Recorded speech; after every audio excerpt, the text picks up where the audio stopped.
In a professional context, how do you know when to quit the job? Well, it could be you have a much better plan A, right? Mhm. Okay, this plan A, that's okay. And then, by the way, this is the part of the difference that I tell people between should I found a company or should I join one? It's like, well, one of the problems you have as a founder is you can't really quit. You're with the business, right? It's very dishonorable to quit before the business gets to whatever its designee is. Now, sometimes you're fired, fine, but you know, as a founder, you're like, people have come in and joined us because of me being here and doing this, and I'm here until the business gets to a point where it's a massive growing concern. Now, once the company's public, you can go do something, or once the company's sold, you can go do something, or once the company is like profitable and really strong, you can go do something. But you're there until then as a founder. As an employee, you're signing up for what in the alliance I call a tour of duty, which is I'm signed up to make a big difference in the company, but I'm not here till the end. And so as your employee, you can go, look, have I delivered against my tour of duty? Great. And at that point, a better opportunity comes along. So, Matt Kohler, who, now lives here in London as a, partner at Benchmark, like I recruited him out of McKinsey and a LinkedIn. 3 years in, he comes to me and says, hey, I've been offered this opportunity at Facebook. I'm like, look, Matt, I love working with you. You're a close friend of mine, et cetera, et cetera. You should take that job at Facebook. That is the right next step for you, right?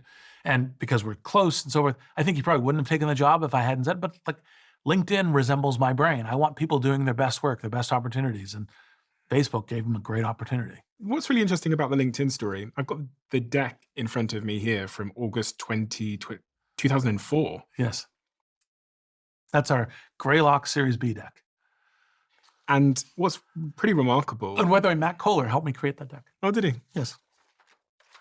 I mean, it's a pretty good deck for a Series B, especially back then. It's very simple. I'd have to say. Simple is good. Very, very simple. Yes. One of the things that really struck out to me is on this page here, which is the sort of opening, I guess, vision, mission statement, whatever you want to call it, is it's find and contact the people you need through the people you already trust. And what's quite remarkable, although this was written 20 years ago, this is still very much what LinkedIn's about. Yes. And usually when I see these decks, I mean, they started as, I don't know, hot or not, and now it's like Facebook and Instagram. Yes. Whereas this is still so close to what the vision was. Yeah. Well, it's also my third company. I had SocialNet, I had PayPal. PayPal pivoted a lot, right?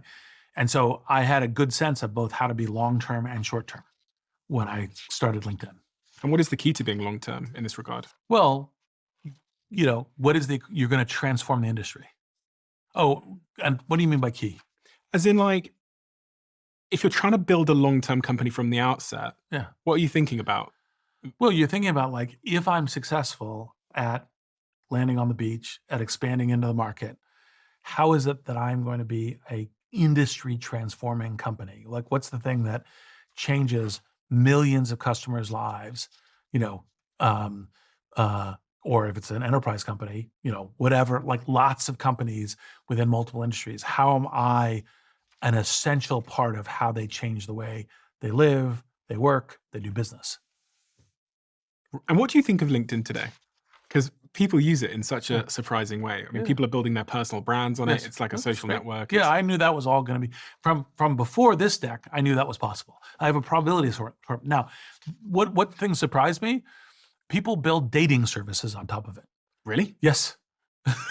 Well, I'm in a relationship, so maybe I haven't seen it, but but they're like, well, some people want to be dating people who have professional. Like my dating set is, I want people who have good CVs.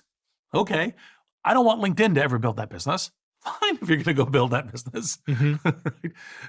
Right? No problem, right? I mean, and like, for example, like one of the, this was, I think, a few months after we raised money from Greylock on this deck. One of the surprising uses is, like, I'd never envisioned this use case to looking for a job. An engineer wanted to move to Denver from Silicon Valley. And so I was like, didn't know what companies to look at. So this engineer went to LinkedIn and searched for profiles like his, then looked at what companies those people worked at, then decided which companies to go look for jobs at. It was brilliant. Like it's a very good way of saying, hey, I'm interested in going and working here. What kinds of companies that are interesting employ people like me? Are you still interested in building companies in terms of like being a CEO and founder again? Well, so I co-founded Inflection. Yeah. So I'm definitely doing the co-founding thing, right? And I anticipate that will happen again. But will I be the CEO? It's not impossible, but it's kind of like, because I have these amazing people like Mustafa Suleyman, who are the CEO that I can be the co-founder with. That's great. Yeah, I think that's the season of life I'm in. Yeah. I don't want to be a CEO anymore, which is unfortunate because I named the podcast I am a CEO Yes. when I was one. But I just think there's an element of self-awareness, which I think has really, and for me, the older I've gotten, the more I'm orientating everything towards being happy. Yeah. And for me, it's hard to be a CEO and as happy as and free as I want to be. So then you need to build the network and skills by which you're working with other people who are the CEOs. That's basically what I do now. So Yes. the companies that I've described, the software business, the media company we have here, there's people that are designed and built and much better CEOs than me. What do you care about legacy? Only because I care about impact. So I don't I care that I've actually made a big difference to the ongoing story of humanity. But I don't care that. I mean, look, it's nice. I certainly don't mind that people go, "Oh, Reid Hoffman did these amazing things." It feels good. But I care much more about the substance. Like, did I do really good things? Was I a very positive net impact? Now, I'm not indicating I have no ego.